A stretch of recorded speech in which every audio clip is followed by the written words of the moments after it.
आज हम आपको एक ऐसी अनोखी और विचित्र कहानी सुनाने वाले हैं जो शायद आपने न कभी देखी होगी और ना ही सुनी होगी, जो कि बहुत अद्भुत है, बल्कि सोचने पर भी मजबूर कर देगी कि आज से कई साल पहले ऐसे ऐसे लोग भी हुआ करते थे। पालमपुर राज्य के राजा की दो बेटियां थी, सुगंधा और चित्रा, जो बहुत ही खूबसूरत, शरीफ और सबकी मदद करने वाली थी। लेकिन राजा जी की छोटी बेटी के सुनहरे बालों और उनकी सुंदरता की चर्चा सारा राज्य करता था। भाई, ये सैनिक रास्ता खाली क्यों करवा रहे हैं? अरे भैया, वो महाराज की छोटी बेटी है ना, राजकुमारी सुगंधा। आज उनकी सवारी यहाँ से निकलने वाली है। अच्छा, मैंने बात सुन रखा है उनके बारे में, कहते हैं काफी सुंदर है राजकुमारी। हाँ भाई, और उनके सुनहरे बाल उनकी खूबसूरती में चार चांद लगा देते हैं। चलो, यहाँ से लगता है राजकुमारी आ रही है। राजकुमारी सुगंधा उस रास्ते से गुजरती है जिसे देखने के लिए सभी आतुर हो उठते हैं। वाकई राजकुमारी तो बहुत सुंदर है। महाराज, आपसे एक बात कहूँ? हाँ हाँ रानी, कहो, क्या बात है?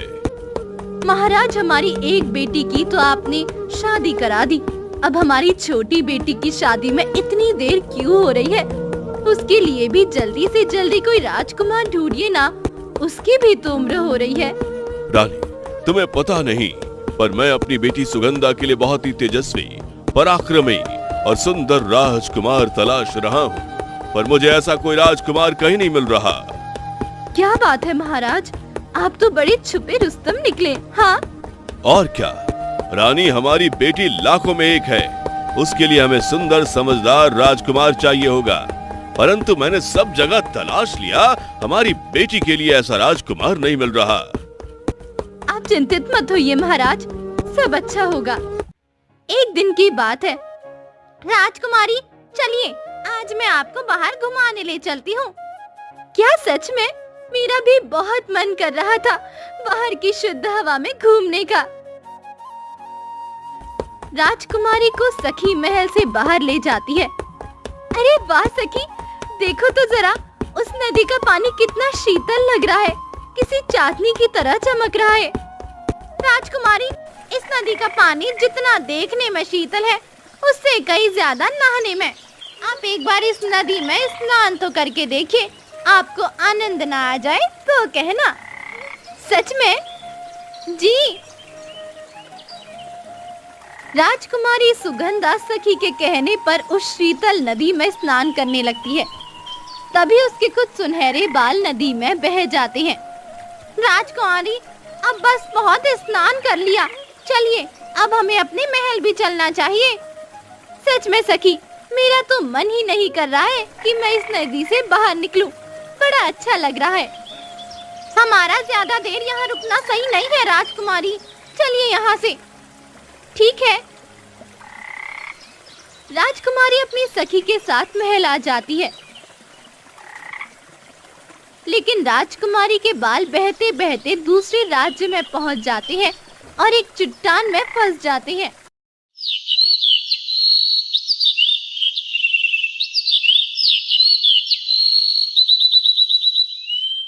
महेंद्र, काफी दिन हो गए हमें शिकार पर गए, चलो आज हम शिकार पे चलते हैं।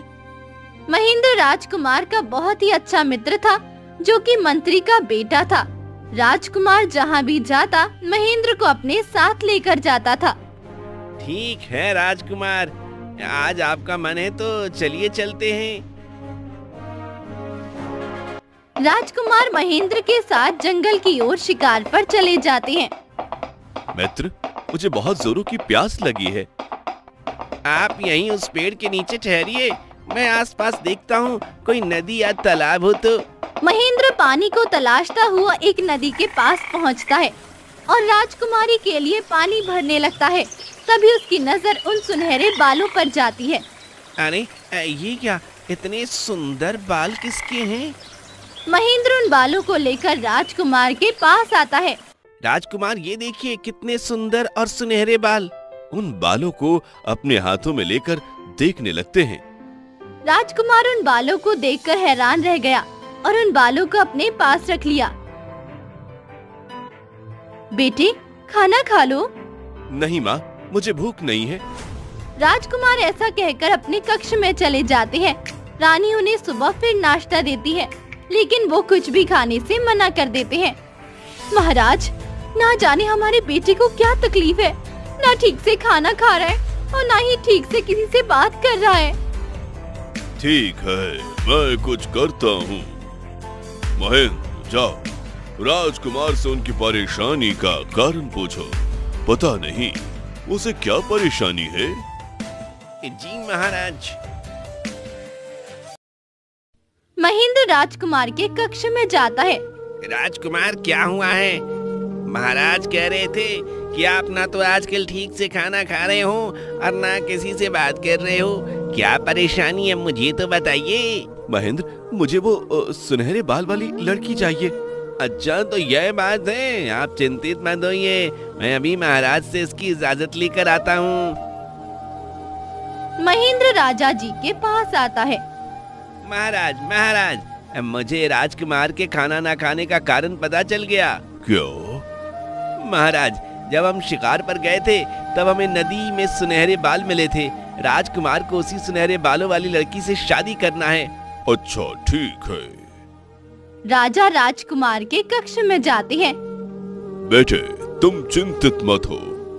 मैं अभी मंत्री को कहकर उस सुनहरे बाल वाली लड़की को ढूंढने का आदेश देता हूँ। तुम खाना खाओ। राजा मंत्री से उस सुनहरे बालों वाली लड़की को ढूंढने के लिए कहता है। मंत्री अपने सैनिकों के साथ उस सुनहरे बालों वाली लड़की को ढूंढने के लिए निकल जाते हैं।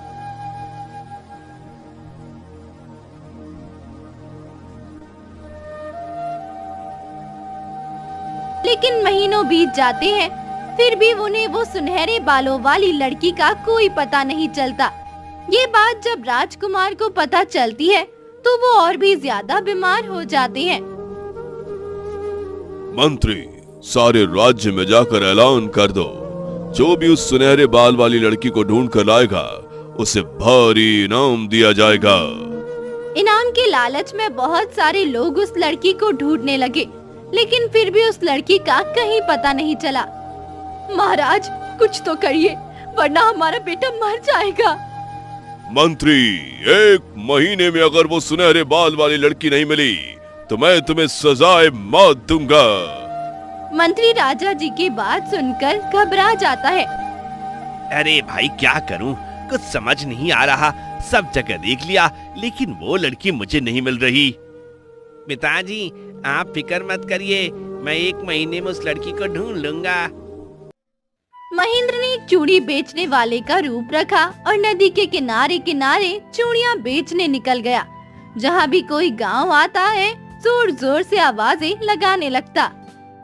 चूड़ी ले लो चूड़ी, चूड़ी ले लो चूड़ी, रंग बिरंगी चूड़ी ले लो। महेंद्र की रंग बिरंगी चूड़ियां देखकर बहुत सारी लड़कियां उसके पास आ जाती है। महेंद्र सबके बालों को देखता है। कुछ दिन बीतने के बाद आज पूरे 20 दिन बीत चुके हैं, लेकिन अभी तक उस सुनहरे बालों वाली लड़की का कोई अता पता नहीं है। एक दिन महेंद्र राजकुमारी सुगंधा के राज्य पहुंचता है।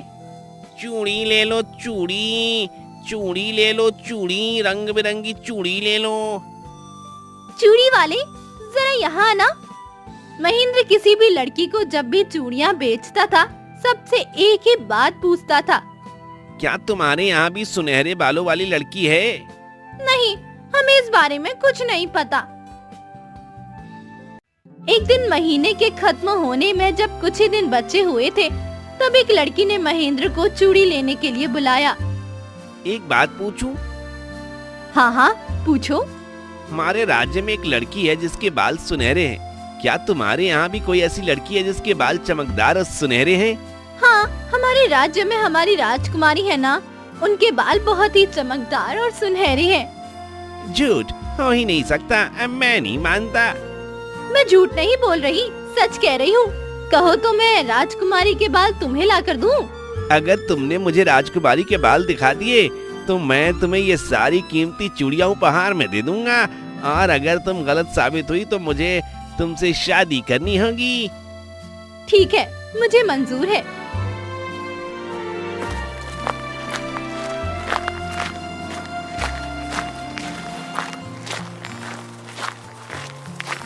रुक्मणी राजकुमारी की सखी थी।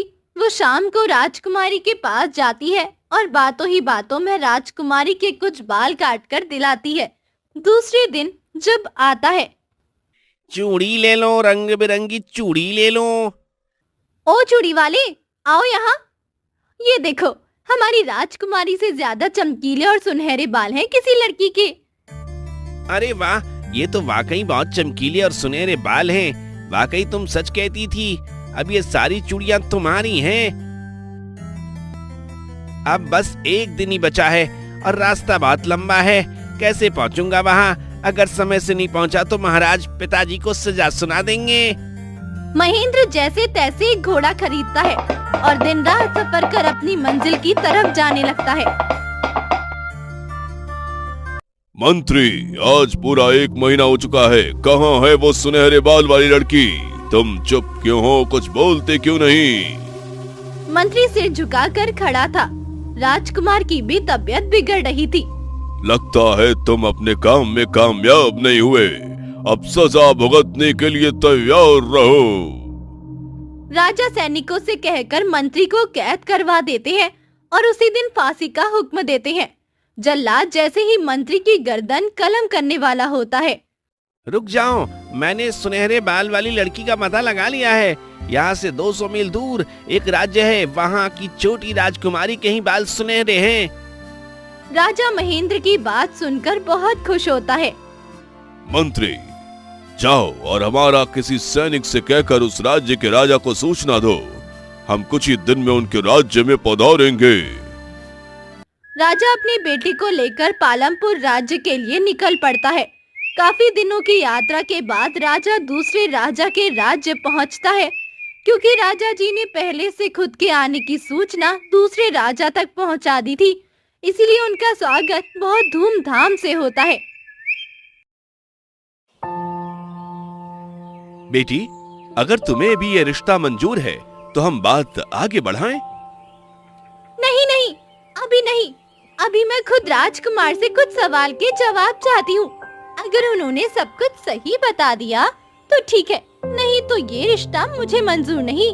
कौन से सवाल? आज आप दरबार बिठाइए, मैं राजकुमार से वही सवाल पूछूंगी। ठीक है। शाम होती है और फिर दरबार लगाया जाता है। सभी बड़े राजा, मंत्री और रानियां सभी उपस्थित होते हैं। सभी को मेरा प्रणाम। मैं हूँ रुक्मणी, राजकुमारी की सबसे खास सखी। राजकुमार, आप हमारी सबसे अक्लमंद राजकुमारी के सवालों का जवाब दीजिए। जी पूछिए, क्या सवाल है आपकी राजकुमारी के? बताइए राजकुमार, अक्ल क्या खाती है? सवाल सुनकर दरबार में सन्नाटा पसर गया। राजकुमार भी शांत होकर सोचने पर मजबूर हो गए। राजकुमार, ये सवाल तो बहुत कठिन है। इनसे कुछ समय की मोहलत मांगिए। अपनी राजकुमारी से कहो, सवाल बहुत कठिन है।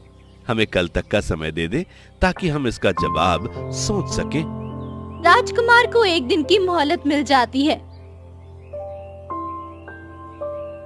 महेंद्र, मुझे तो कुछ भी समझ में नहीं आ रहा। आखिर इस सवाल का जवाब क्या हो सकता है? मैं भी यही सोच रहा हूँ और परेशान हूँ। राजकुमार, मुझे भी अभी तक इस सवाल का जवाब नहीं मिला है। राजकुमार और महेंद्र सवाल का जवाब सोचते सोचते सो जाते हैं। सुबह होती है, सभी नाश्ता करते हैं। तभी दरबार में सभी को बुलाया जाता है। ये महेंद्र कहाँ रह गया? जाकर देखता हूँ। राजकुमार महेंद्र को देखने जाता है, लेकिन महेंद्र एकांत जगह में बैठे बैठे रो रहे होते हैं। ये क्या महेंद्र, तुम इतने उदास क्यों हो? महेंद्र अपनी जगह से उठा और राजकुमार के गले लगकर हंसने लगा। ये क्या, अभी तक तो तुम उदास थे, अब हंस रहे हो? महेंद्र ने चुपके से राजकुमार के कान में कुछ कहा, जिससे राजकुमार को भी हंसी आ गई और वे दोनों हंसते हुए दरबार में पहुंचे। क्या बात है, अभी कुछ समय पहले तक तो तुम बहुत उदास थे, अब हंस रहे हो। आखिर बात क्या है? राजकुमार ने भी राजा जी के कान में धीरे से कुछ कहा, जिससे राजा जी भी खुश हो गए और हंसने लगे। ये राजकुमार हमारी अक्लमंद राजकुमारी पूछती है, अक्ल क्या खाती है? राजकुमार ने मुस्कुराकर कहा, ये राजकुमारी की सहेली है। तुम अपनी अक्लमंद राजकुमारी से कह दो, अकल गुम खाती है।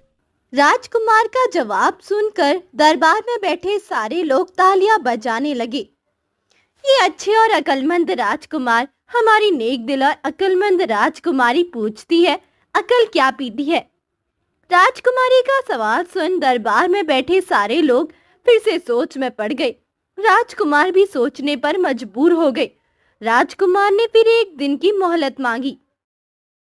ये नालायक मेरी सारी इज्जत मिट्टी में मिला कर रहेगा।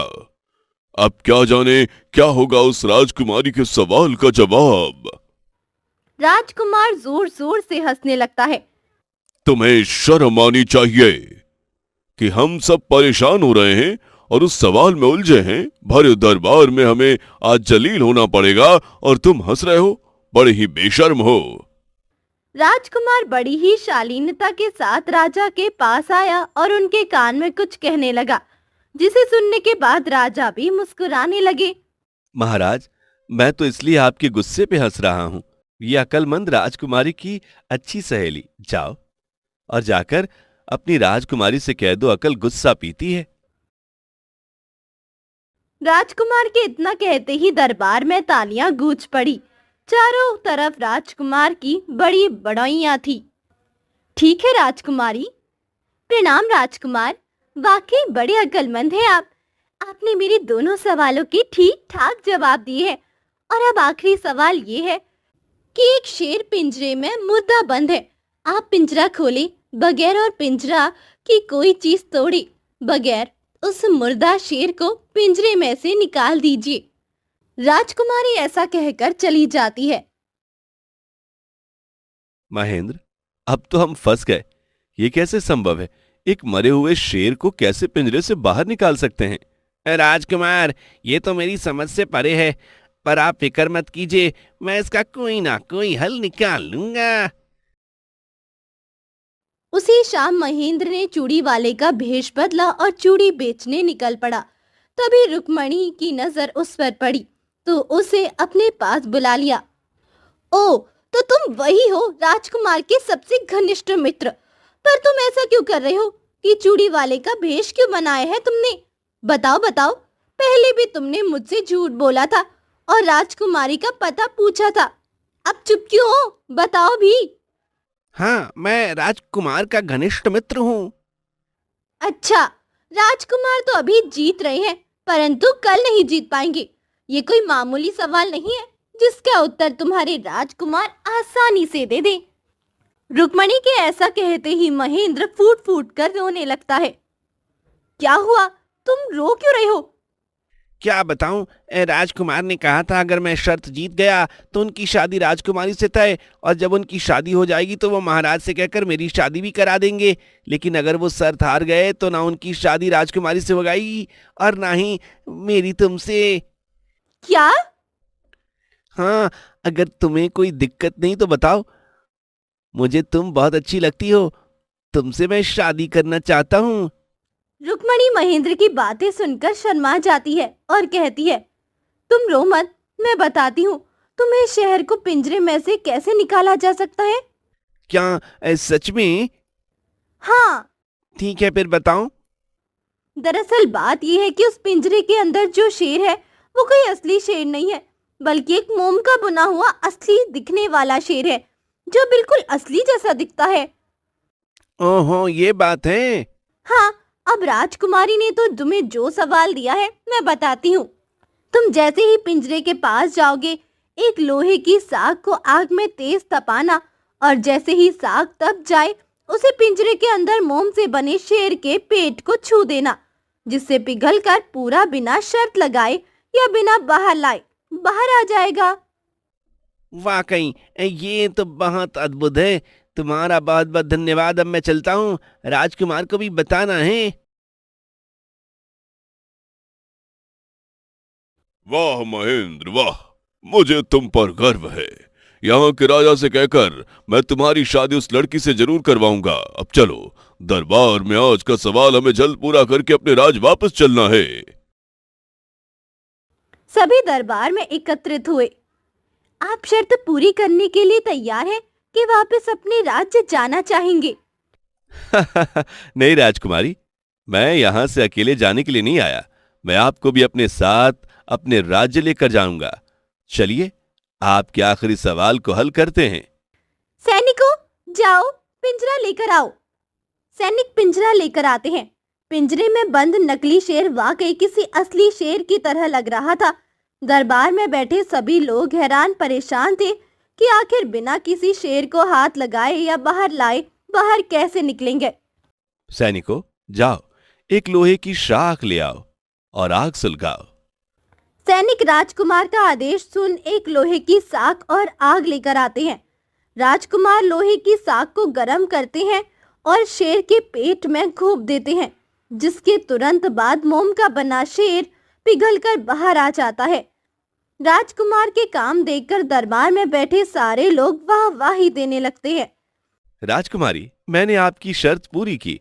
बिना इस शेर को हाथ लगाए ही मैंने इसे बाहर निकाल दिया। अब बताइए, आपकी क्या शर्त है? आपने मेरी शर्त पूरी कर दी, मैं इस बात से खुश हूँ। राजकुमार और राजकुमारी की जल्दी शादी हो जाती है। साथ ही राजा सुरेंद्र की भी शादी का प्रस्ताव रुक्मणी के सामने रखते हैं और फिर सभी खुशी खुशी अपने राज्य लौट जाते हैं।